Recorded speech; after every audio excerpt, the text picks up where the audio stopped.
mesdames et messieurs, bonjour ou bonsoir, selon l'endroit où vous vous trouvez. Débattre de la migration en France exige de situer le sujet dans son contexte socio-historique pour la bonne compréhension de la suite de notre débat. C'est tout l'intérêt de cette première émission consacrée au phénomène migratoire ainsi qu'aux enjeux sociaux ou économiques définis par rapport au sujet migrant. Il s'agit donc, dans cette première émission, de débattre sur le thème « Les nouveaux phénomènes de migration ». Donc, pour donner une âme à cette émission, nous serons amenés, dans la première partie de ce débat, à expliquer les migrations et la migration en France. Ensuite, dans la deuxième partie de l'émission, nous aborderons en quoi les migrations sont les conséquences des souffrances humaines. Et enfin, dans la troisième partie, nous discuterons du modèle de migration étatique sécuritaire pour le migrant. Et pour en débattre, nous recevons sur ce plateau deux invités. Monsieur Emmanuel Nkouzou-Mami, qui est cadre supérieur d'entreprise, directeur du cabinet Neres Conseil et président de FANA F2A, intervenant dans l'accompagnement et le soutien des jeunes entrepreneurs en Afrique. Il est également aussi auteur de 9 publications, dont un 10e en préparation. Et donc, il est auteur de Le partenariat Europe-Afrique dans la mondialisation, paru en 2013, c'est bien ça? Et il est également auteur de La conquête de l'extrême droite en France, 2014. Il est aussi auteur de La France inquiète face à son avenir, 2016. Je reçois également M. Simplice Badi, lui qui est titulaire d'un Master 2 professionnel Action humanitaire internationale du programme NOAA Erasmus Mundus. C'est bien ça? Mundus. Ok. Alors, et tu es également responsable bénévole de l'association France Humanité. Exact. Alors, comme indiqué dans l'énoncé, pour la première question, je me tourne vers Emmanuel Nkouzou-Mami. Alors, pouvez-vous nous expliquer comment la France, qui était autrefois un pays d'émigration, qui est devenu aujourd'hui un pays, sinon une terre de migration? Oui, la France, comme beaucoup de pays, a connu dans son histoire des mouvements de population. Cela a été dans l'ensemble de l'Europe, ça a été également dans le reste du monde. On peut éventuellement évoquer le cas des États-Unis, qui est vraiment la grande terre des migrants à travers le monde. Mais si on revient à la France qui nous intéresse, sans descendre plus loin dans l'histoire, on peut regarder ce qui s'est passé en gros presque dans les 500 dernières années. Parce que là, nous n'avons pas des mouvements de population qui sont liés à des phénomènes plutôt météorologiques, hein, comme dans le passé, ou bien parce que, à un moment donné, une terre devient inexploitable et les populations se déplacent pour chercher leur survie dans d'autres terres. Et là, nous sommes dans des migrations provoquées par des crises politiques. Il y a 500 ans. Donc là, je reviens par exemple à la situation que la France a connue dans les années 1562. Alors on peut dater cela au 1er mars 1562, lorsque François de Guise, avec ses accompagnateurs, ont brûlé la grange de Vessis en Haute-Marne. Et ce jour-là, c'était le jour d'un culte, comme on disait chez les protestants, en dimanche. Et il y avait plus de 200 personnes qui étaient dans leur culte le matin. Ils en ont tué 50, et puis ils en ont blessé 150 autres. Ça, c'est ce qui a provoqué, en tout cas dans l'histoire de France, ce qu'on appelait les guerres de religion, les 8 guerres de religion qu'on a connues par la suite. Alors on peut toujours les dater en janvier, parce que c'est l'édit de janvier qui permettait plutôt, à cette époque-là, nous sommes dans les crises politiques, où le roi avait autorisé que les protestants puissent se réunir soit au faubourg des villes ou alors dans les villages, mais jamais à l'intérieur des villes, par exemple. Ou alors, plus tard, ce qui est arrivé après la révocation de l'édit de Nantes en 1582. Bon, ceci pour dire que nous connaissons à partir de ce moment-là des migrations de population des Français qui quittent leur territoire, quittent leur commune, leur village, quittent les petits morceaux de province là où ils habitaient pour fuir les crises politiques en France, qui sont religieuses, mais politiques, puisque le roi prend position déjà, puisque c'est lui qui avait signé l'édit en janvier 1562. Et à partir de ce moment-là, des guerres de religion, bien sûr, vont s'enchaîner. Nous arrivons au temps de la Révolution. Les Français quittent la France pour chercher des refuges à l'extérieur. Pour les protestants, ce sera principalement la Suisse, les Pays-Bas, l'Écosse, mais d'autres vont aller plus loin jusqu'aux États-Unis, dans le Mississippi, dans le Missouri. D'autres vont encore aller plus loin. Après le Canada, on va les retrouver en Afrique du Sud. Donc, même en Afrique noire, simplement, dans les comptoirs, à l'époque, les comptoirs des côtes africaines, on a des Français qui quittent la France parce que la France devient une terre inhospitalière à la suite des crises politiques créées par des guerres de religion. Ça, donc lorsque tu parles de crise politique, tu fais référence à quoi exactement? Lorsqu'il y a une guerre de religion, il y a deux façons de faire.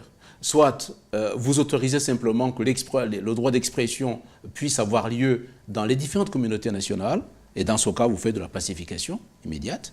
Soit alors, vous considérez, c'est ce qu'avait fait Louis XIV par exemple, qu'une seule religion en France a droit de citer, les autres n'ont pas le droit. D'autrement dit, vous empêchez l'expression d'autres religions. C'est ce qui s'est passé entre 1562, je vous disais, en gros ça a commencé avec Luther en 1521 en ce qui nous concerne en France, et ceci s'est allé jusqu'à la Révolution française, 1789. Ça veut dire que pendant cette période-là, nous sommes dans des crises politiques par le fait que le roi prend position pour dire « j'accepte ou je n'accepte pas une religion, j'accepte ou je n'accepte pas une guerre ». Et lorsque, par exemple, Henri IV, en 1598, a signé l'édit de Nantes, c'était un édit de pacification. Vous voyez, nous sommes déjà l'implication des pouvoirs politiques pour arriver à créer une situation de paix dans un pays. Mais cette paix n'étant pas durable, forcément, les opprimés quittent le territoire, ils vont se réfugier à l'extérieur. Nous avons donc un phénomène de migration lié à des crises politiques intérieures en France, même si elles sont religieuses, elles sont quand même politiques. Ce n'est pas des famines. Avant, nous connaissions les famines, nous connaissions les pestes, qui elles aussi provoquaient des départs, des mouvements de population. Mais à ce moment-là, nous sommes dans une sorte de migration contrôlée, ou tout au moins non contrôlée par les politiques, puisque les situations intérieures, les conflits entre les communautés françaises à l'époque, entre les protestants et catholiques, pour ne pas aller très loin, et là, on mettait de côté tout ce qui était juif, par exemple, et à ce moment-là, nous ne connaissions pas encore l'islam, hein, n'existe pas en France, en tout cas, à cette époque-là.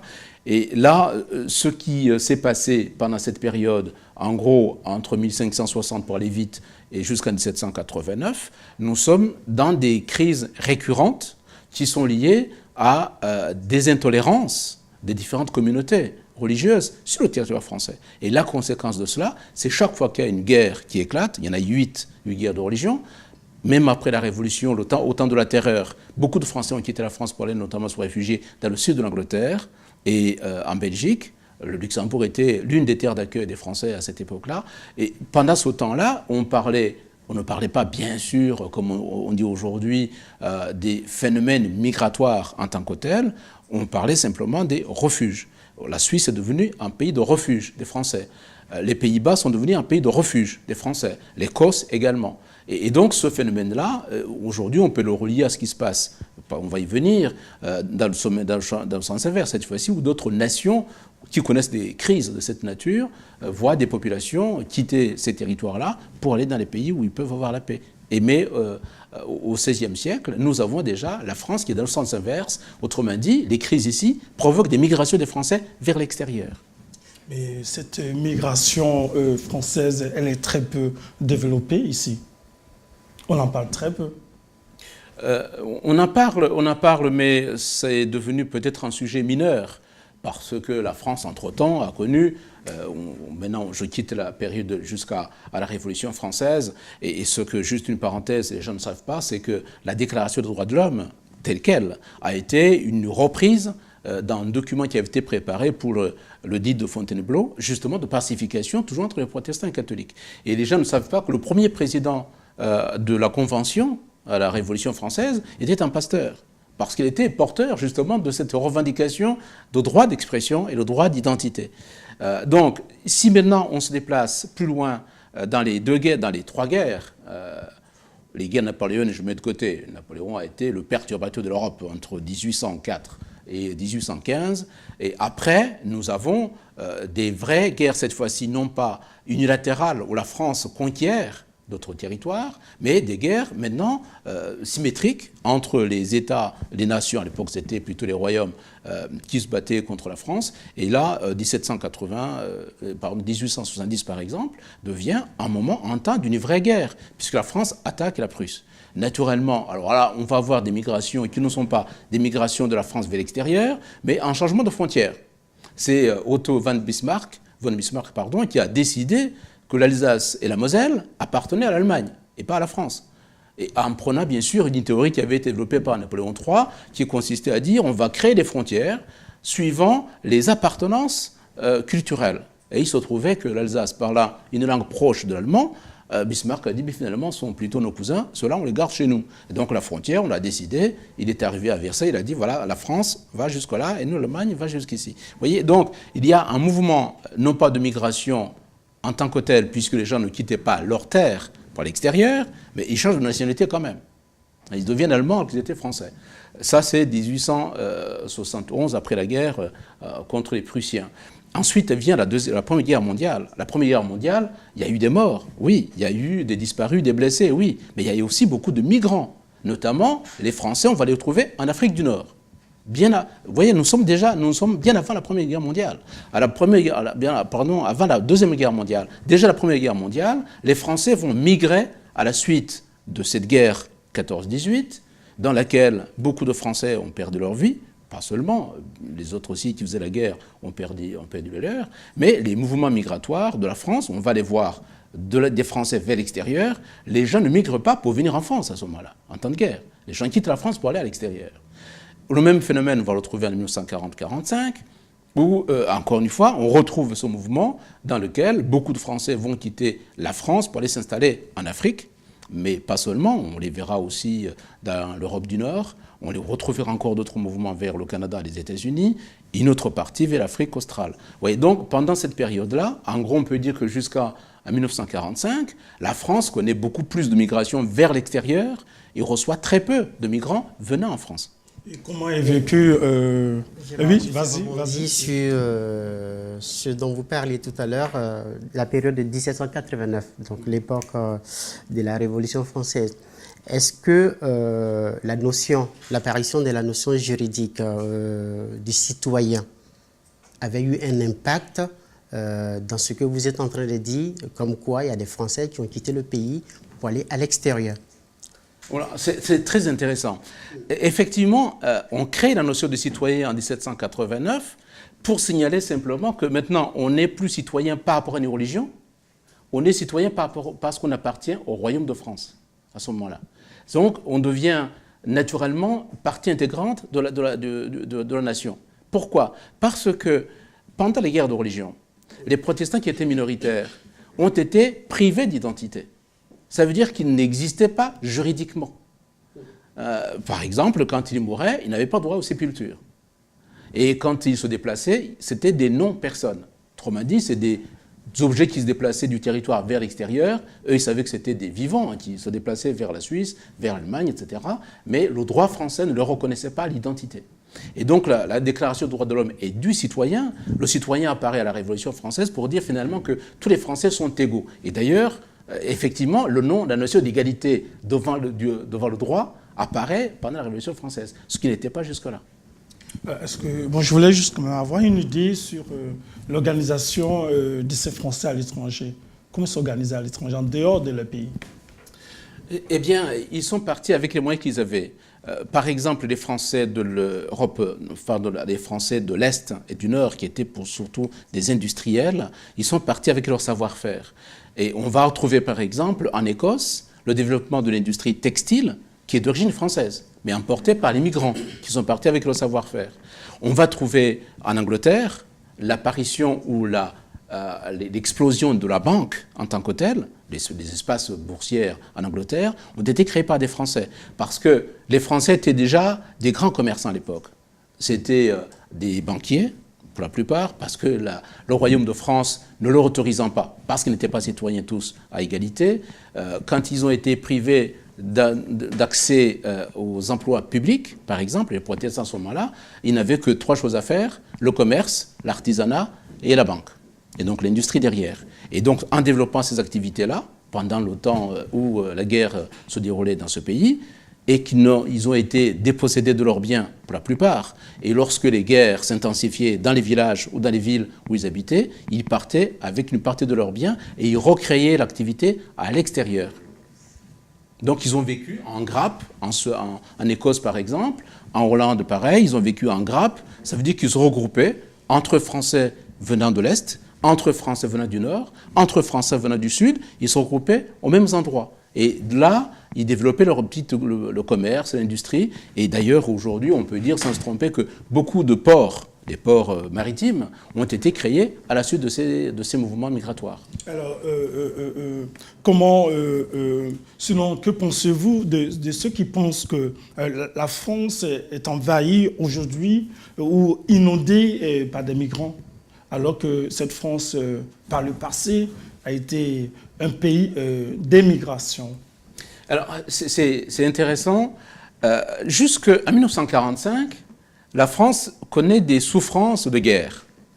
Mais après chaque guerre, les économistes aiment beaucoup les guerres d'ailleurs parce qu'ils relancent l'activité économique. Donc après chaque guerre, la France devait se reconstruire. Autant après 1871, la guerre des 14-18 a provoqué des dégâts dans le pays, donc il fallait reconstruire. Et à chaque fois, à la sortie de guerre, les personnes qui étaient aussi pauvres chez elles trouvaient que c'était peut-être plus intéressant de venir trouver un travail en France parce que le travail de reconstruction était plus intense ici qu'en Pologne par exemple, plus intense en France qu'en Roumanie. Et dans ce cas, les Européens de l'Est, je prends le cas des Polonais, le cas des Hongrois, sont arrivés juste après la Première Guerre mondiale pour participer aux travaux de reconstruction de la France. Donc ils se sont installés. Commence maintenant le mouvement inverse de ces étrangers européens, pour l'essentiel. Jusque-là, on est dans les mouvements intra-européens. Les Européens viennent ici. Les Italiens, les Polonais, les Hongrois, en majorité, viennent en France pour participer à la reconstruction après la Première Guerre mondiale. Ensuite, à la Deuxième Guerre mondiale, le même phénomène se reproduit. On a des mouvements des Européens de l'Europe centrale, alors pour d'autres raisons aussi, parce qu'il y a des mouvements de frontières. Après chaque guerre, l'Europe a revu ses frontières. Pas seulement à la conférence, au congrès de Vienne en 1815, après Napoléon, qui avait perturbé l'Europe. On a refait les frontières à ce moment-là. On a refait les frontières après 1917. Je vous disais que Bismarck déjà avait pris une partie de l'Alsace et la Moselle pour l'Allemagne, ça après la guerre de 1871. Après 1917, la France récupère l'Alsace et la Moselle, donc il rapatrie les gens qui étaient allemands, devenaient français. Et en même temps, d'autres personnes qui étaient plus proches culturellement de ces territoires-là accompagnent le mouvement et viennent s'installer en France. Et en 1945, reperturbation des frontières, parce que la Pologne revoit la frontière un peu modifiée. C'est la raison aussi pour laquelle la Pologne a eu du mal toujours à trouver son positionnement. Les Russes ont pris une partie, les Allemands ont pris une autre partie. Voilà, la Pologne se retrouve comme ça.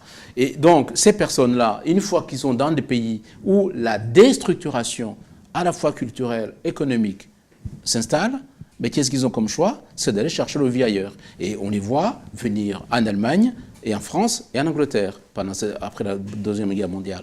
Et voilà, donc les mouvements s'inversent après la Première Guerre mondiale, ils s'amplifient après la Deuxième Guerre mondiale, et la France devient une terre d'accueil des Européens, qui n'ont plus de possibilité de s'épanouir chez eux. Et après la Deuxième Guerre mondiale, Notre phénomène va s'intensifier, notamment après la guerre d'Algérie en 1962. Maintenant, c'est le chemin des Africains qui montent vers la France. Oui.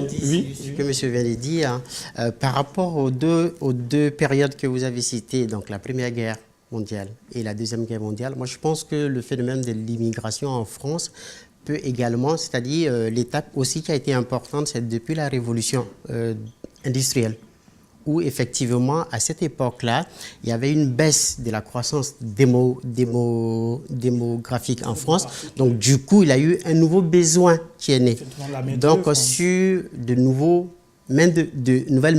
main-d'œuvre. Donc, il fallait que des ouvriers étrangers viennent également participer à cette activité économique en France qui, malheureusement, n'avait pas la main-d'œuvre qu'il fallait.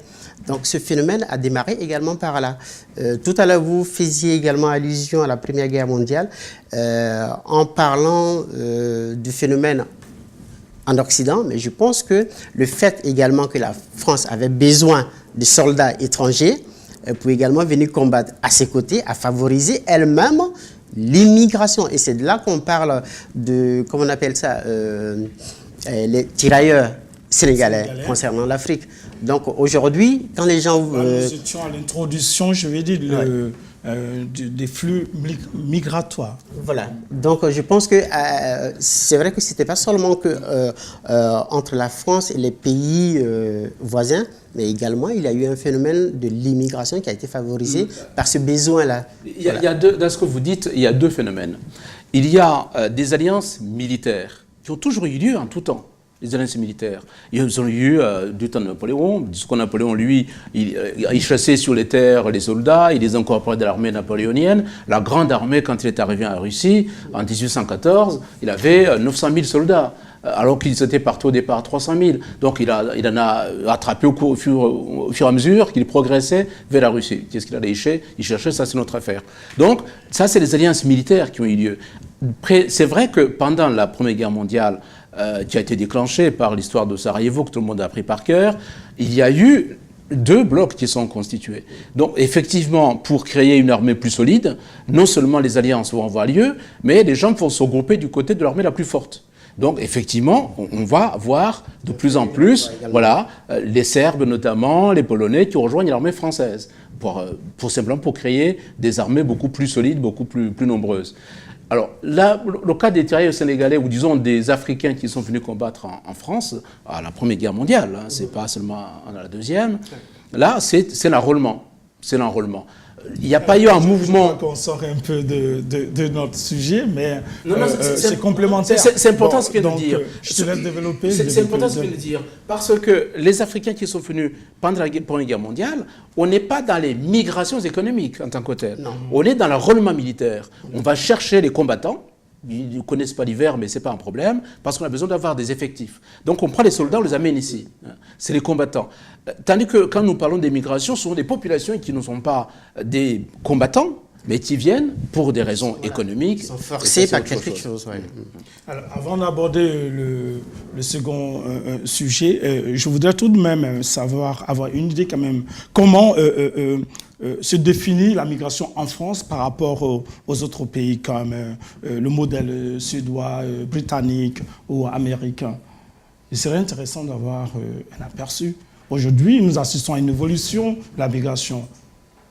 Alors, si on prend le modèle américain, l'Amérique s'est constituée, grosso modo, entre le XVIe et le XVIIIe siècle, avec les vagues successives des Européens, bien sûr, auxquels sont ajoutés les Noirs qui sont venus dans la traite transatlantique, la traite négrière.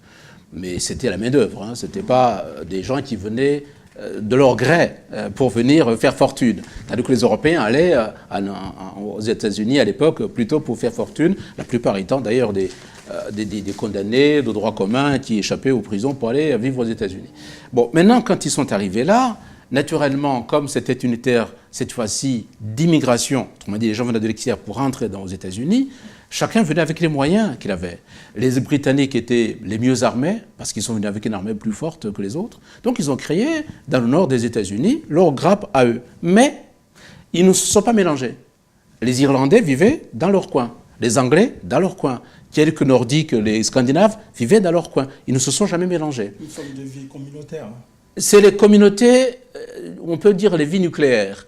On vit entre soi parce qu'on a peut-être une histoire commune, on a une langue commune, c'est important une langue, on a des pratiques culturelles communes, on va se les partager, et on est sûr, attention, nous sommes dans une terre hostile, il y a des guerres tout le temps, donc on se protège entre nous.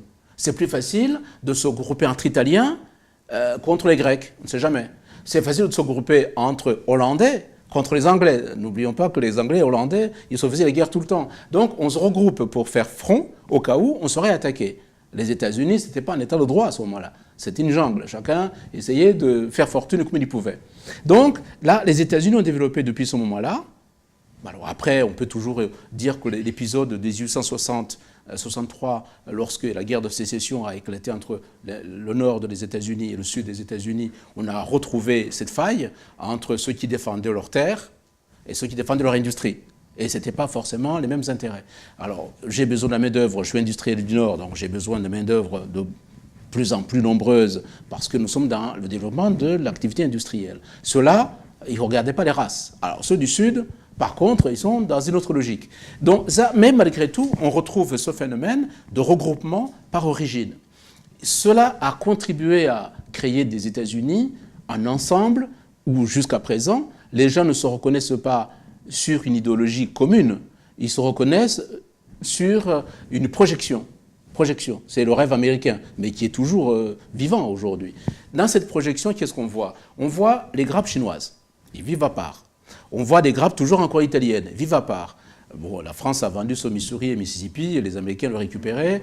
Le Nouvelle-Orléans n'est plus française, mais il se trouve que les communautés ont toujours existé. L'Amérique, c'est d'abord un ensemble de communautés juxtaposées. Oui. Ça, c'est les États-Unis, c'est le modèle.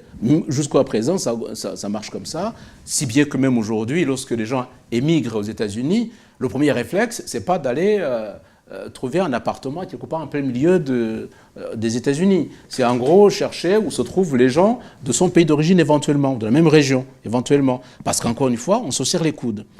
Ça, c'est le modèle américain. Quand vous allez en Angleterre, vous retrouvez à peu près le même modèle. C'est un modèle anglo-saxon, il est comme ça. En Angleterre, l'État vous reçoit, il vous immatricule, il vous donne une attestation en quelque sorte de séjour sur le territoire. Mais l'État ne va pas vous nourrir pendant toute votre vie en Angleterre. On va vous donner quelques aides publiques pendant quelques semaines, le temps que vous ayez vos papiers. Il faut donner sens à ça. Voilà. Et une fois que vous avez vos papiers, on vous lâche dans la nature, débrouillez-vous. Alors c'est comme ça que les gens vont faire 4 boulots ici ou là pour pouvoir boucler les fins de mois. Donc nous sommes encore dans le phénomène communautaire. Vous allez trouver en Angleterre des quartiers pakistanais, les quartiers indiens, les quartiers nigérians, les quartiers ghanéens, les quartiers maghrébins au sens même des sous-quartiers. Tout cela facilite aussi l'intégration de tous ceux qui arrivent. Ça facilite l'intégration dans la communauté de ceux qui arrivent, mais pas forcément dans le pays. Ça, c'est différent. Oui, effectivement. Ouais. Voilà. Voilà, ça c'est le modèle anglo-saxon qui s'est construit comme ça.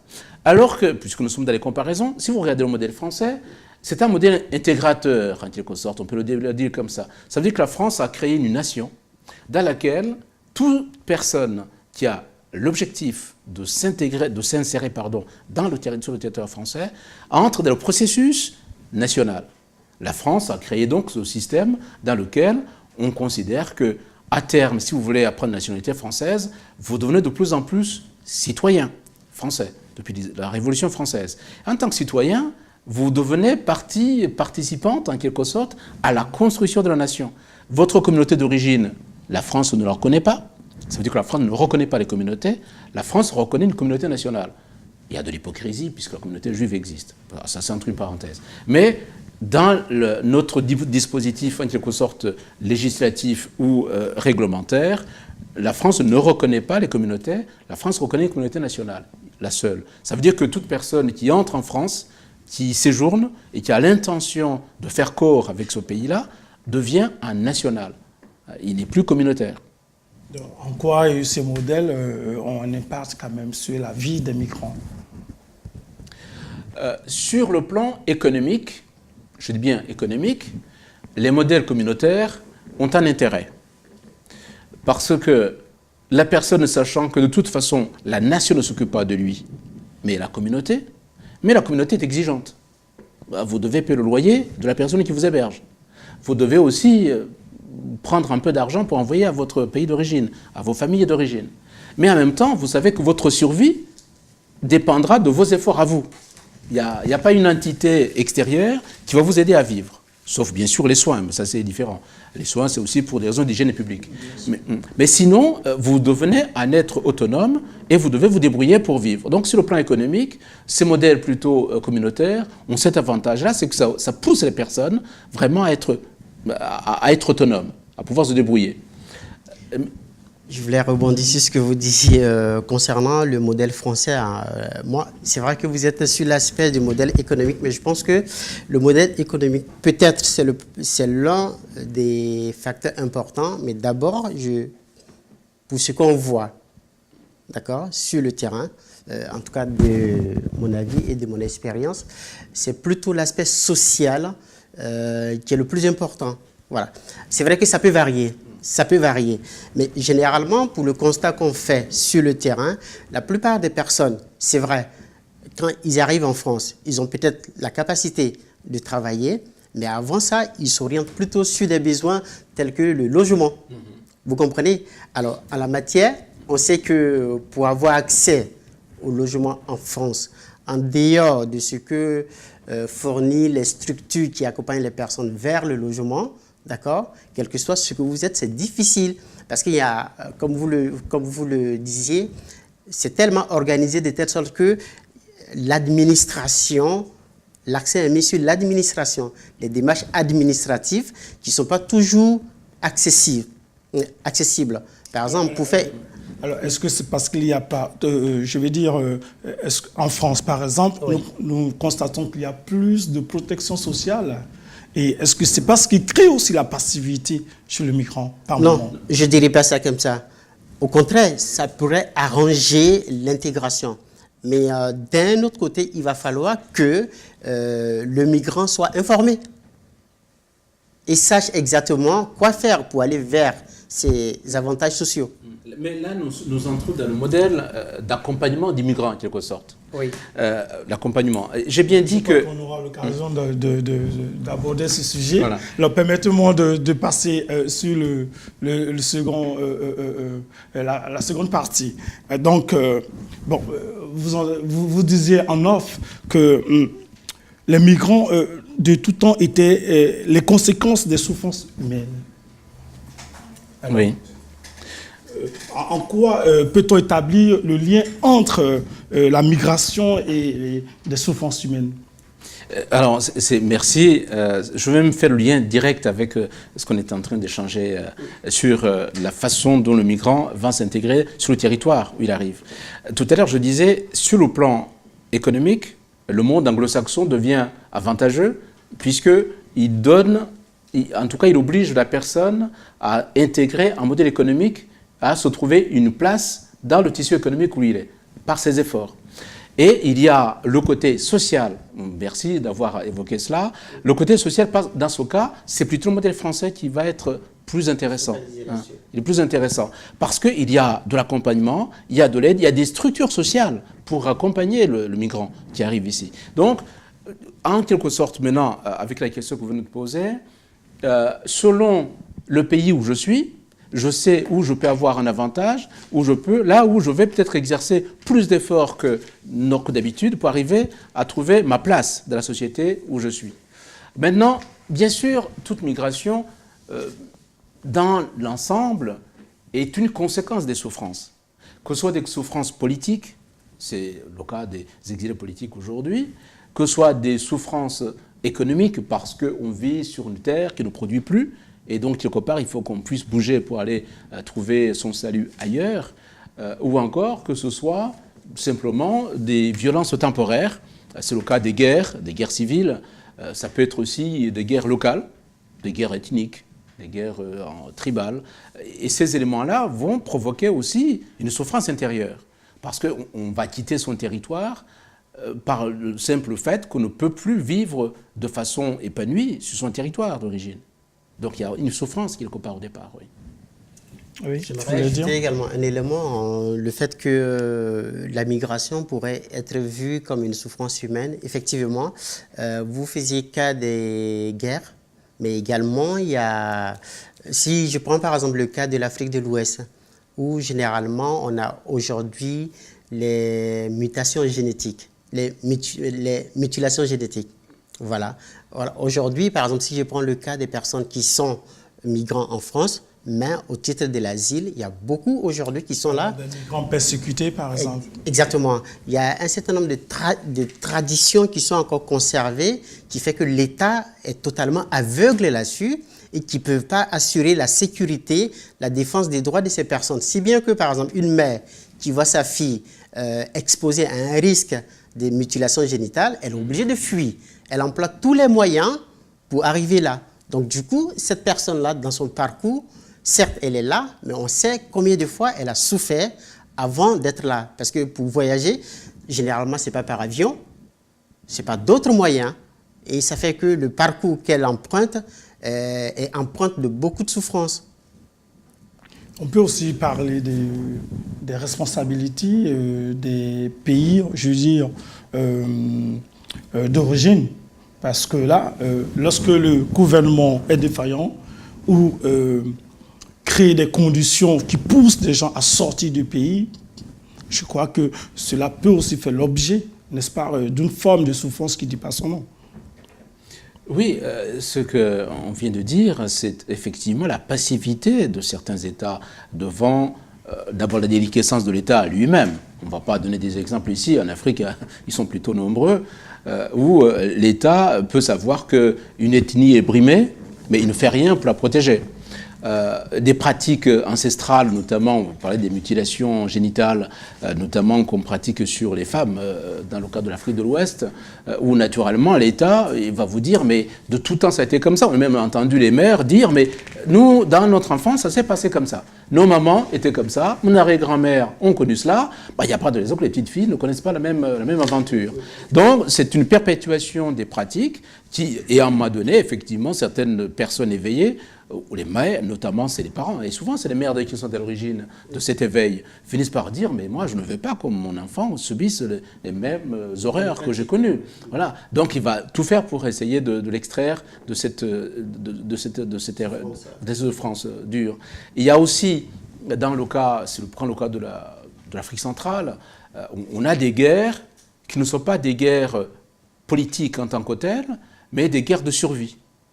Aujourd'hui, nous avons, par exemple, dans l'Est du Congo, de la République démocratique du Congo, des guerres plutôt intertribales. En gros, j'ai mon territoire, alors nous sommes vraiment dans la préhistoire, quoi. J'ai mon territoire, et mon territoire est une ethnie. L'ethnie doit être dedans. Maintenant, s'il y a des ethnies, enfin des gens d'ethnies diverses qui venaient s'installer dedans, ils n'auront pas de droit de séjour sur le territoire. Donc vous les expulsez. Comme ils ne peuvent pas partir, vous créez des guerres. Nous sommes dans les guerres de purification tribale, dans ce cas-là. Et malheureusement, ces guerres de purification tribale ou ethnique, si on veut, provoquent forcément des souffrances. Et ces personnes-là vont se dire, ou soit je fais de la résistance ici, mais il faut que je sois protégé par l'État, mais l'État est défaillant. Si l'État est défaillant, il faut que je me débrouille autrement. Et donc ces personnes, on va les retrouver dans les pays voisins, si possible, aller le plus loin possible. Et malheureusement, comme certains pays voisins sont aussi dans la même logique, la personne finit par, de proche en proche, arriver à la Méditerranée, après la Méditerranée, et se débrouiller pour arriver ici. Nous sommes, encore une fois, dans les mouvements de migration des populations africaines, pour prendre ce cas-là, qui sont liés plutôt à des incapacités des États à protéger les populations. Ce sujet nous permet de faire un point sur la sécurité du migrant en France. Est-ce que le migrant est vraiment en sécurité en France ? Alors, sur cette question-là, il faut peut-être remonter à la fin du 19e siècle, où le débat sur l'immigration a été rendu public. Et en termes souvent de l'insécurité. Voilà. Donc je pense que sur cette question-là, beaucoup voient, et ça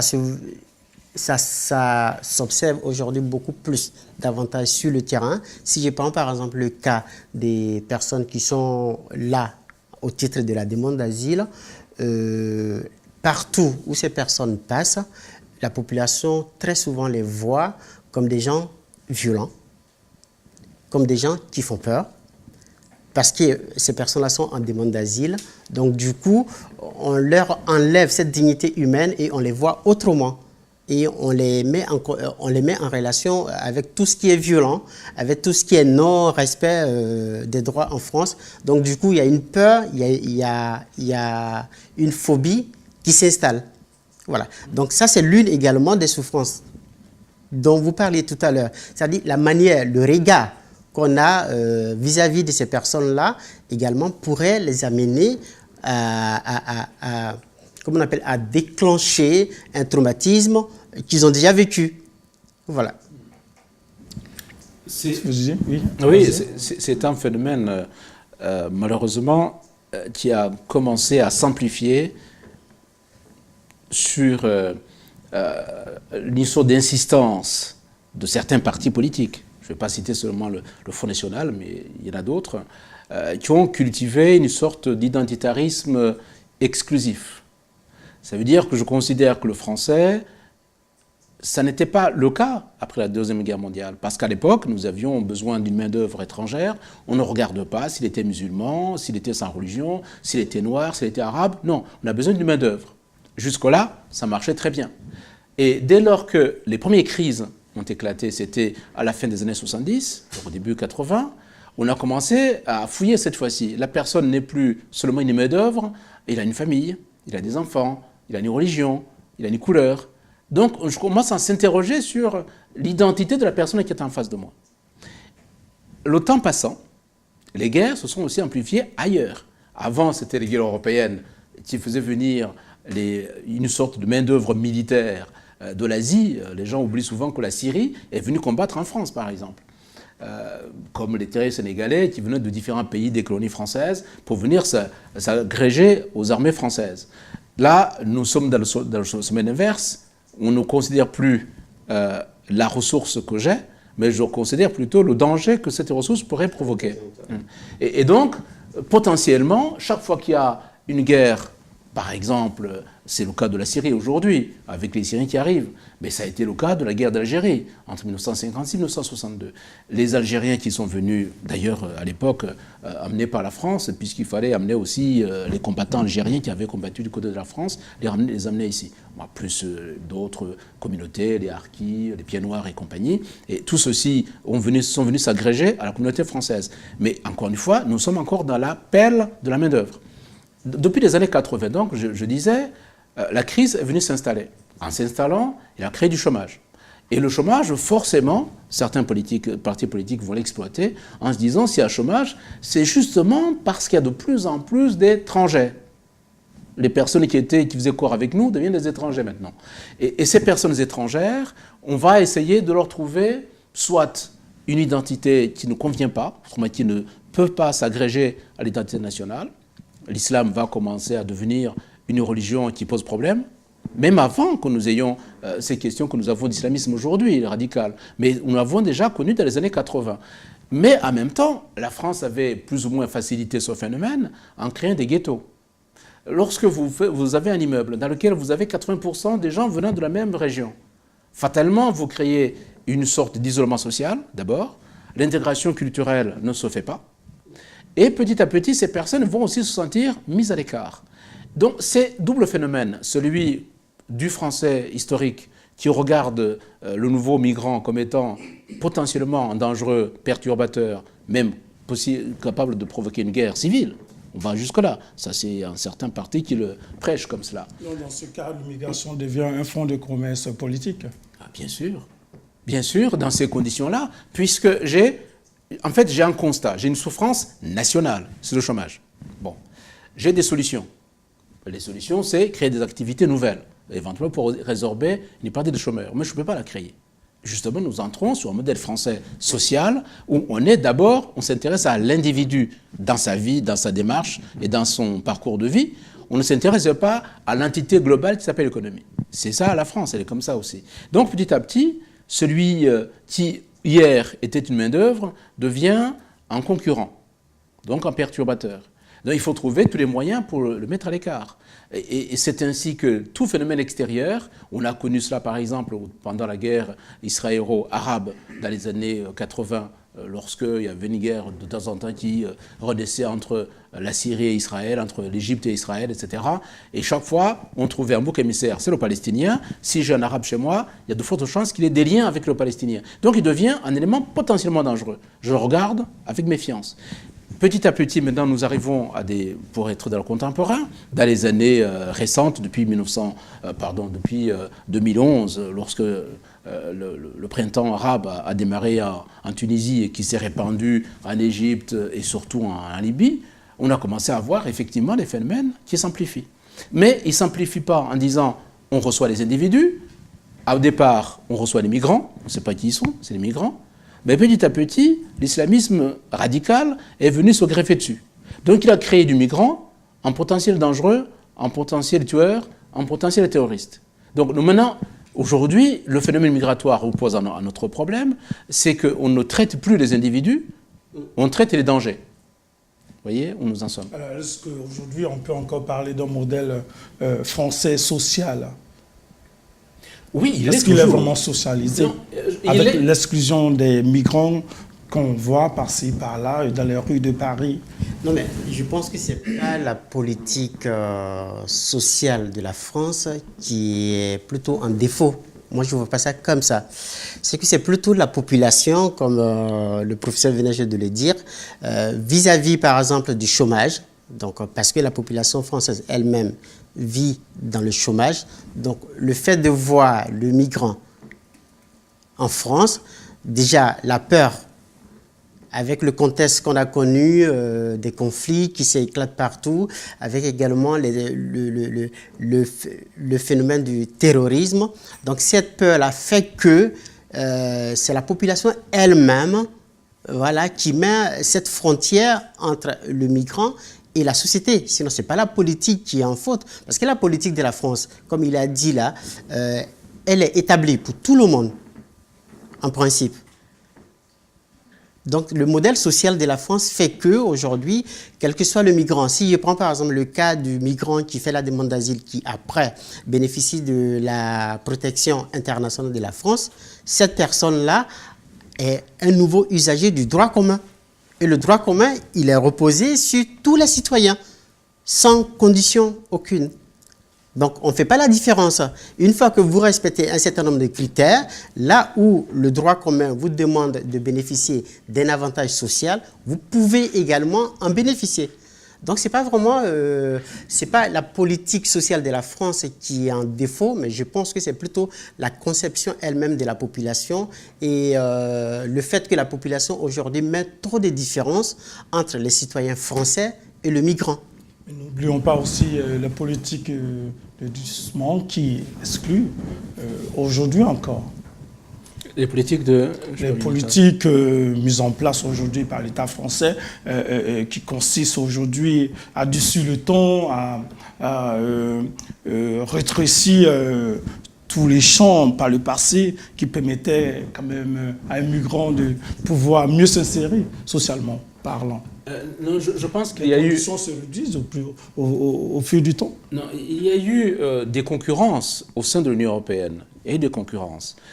Je m'explique. Lorsque je rencontrais des migrants à Calais, dans ce qu'on appelle la jungle de Calais, où j'ai fait trois séjours de reportage, ce qui m'intéressait, c'est de comprendre pourquoi le migrant va préférer la France comme terre de transit, sachant que la destination n'est plus la France.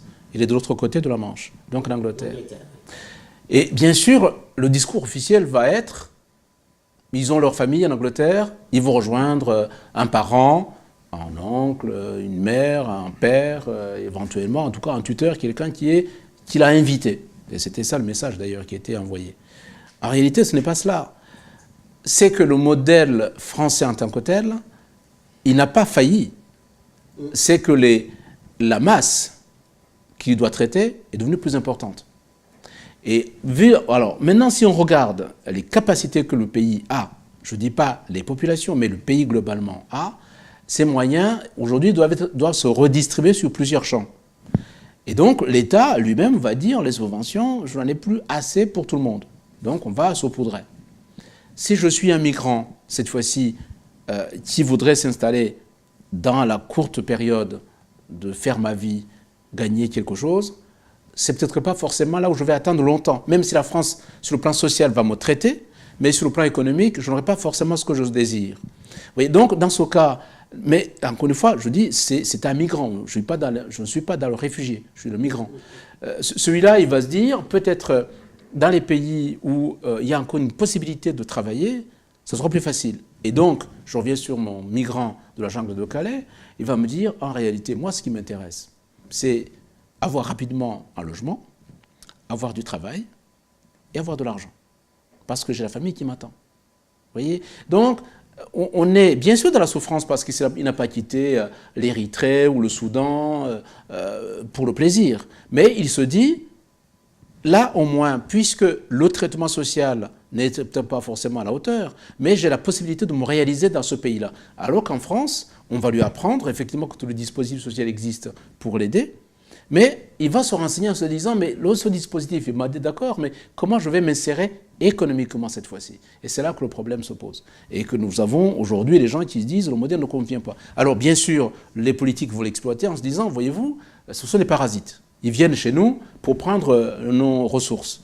Mais parce que le modèle est construit comme ça aussi.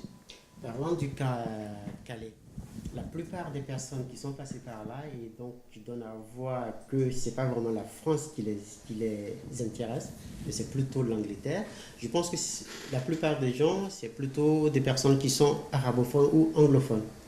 Parce que c'est difficile pour ces personnes-là. C'est vrai qu'il y a la notion de la famille en Angleterre qui doit être considérée, mais la barrière également de la langue fait que souvent, ils sont plutôt attirés à aller directement en Angleterre. Alors, donc, moi, j'ai une dernière question, puisque notre émission tire à sa fin. Alors, quel est le modèle de migration étatique dans lequel le migrant se sentirait le plus en sécurité?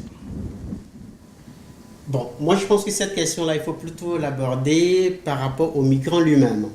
On a des migrants par rapport au modèle américain, suédois, etc., etc. Si on prend par exemple le cas du migrant d'origine francophone, d'accord, le premier pays qu'il pourrait choisir, qu'il serait tenté de choisir, c'est bien plus la France. Parce qu'il parle déjà français. Parce que la langue est un facteur d'intégration. On ne peut pas réussir son intégration sans même parler la langue du pays d'accueil. Donc, entre, par exemple, le francophone ou bien le soudanais qui parle un peu anglais ou l'arabe, c'est plutôt le francophone qui va dire « moi, je m'oriente vers la France ». Si c'est par exemple l'érythréen ou bien l'éthiopien qui parle l'anglais, il va peut-être s'orienter en Angleterre ou bien aux États-Unis. Donc, moi, je pense qu'il y a peut-être ce volet de langue qui a aussi son importance. Ça dépend de la motivation du migrant, en fait. Ça dépend de la motivation du migrant. Je mets de côté le migrant politique. C'est une situation complexe. Voilà. Mais pour les autres formes de migrants, en dehors des migrations de demande d'asile politique, ça dépend du projet de chacun. Si le projet, c'est de vivre dans un lieu où il va avoir des facilités de communication pour pouvoir rencontrer les gens, échanger, finalement s'épanouir culturellement, bien sûr, si les francophones, il ira dans les pays francophones. Si l'anglophone, il ira dans les pays anglophones. Ça, c'est une partie. Une autre partie, c'est des gens qui cherchent une sorte de survie économique. Ceux-là, ils vont chercher le pays où ils vont trouver un salut économique. Et ça fait partie d'un autre paquet de personnes qui ont des motivations différentes. Et donc, on ne peut pas parler d'un modèle de migrant en réalité, ni modèle de pays. Ça dépend des migrants. Notre émission tire à sa fin. Merci d'être venu débattre avec nous. Nous nous retrouvons dans une prochaine émission. Merci.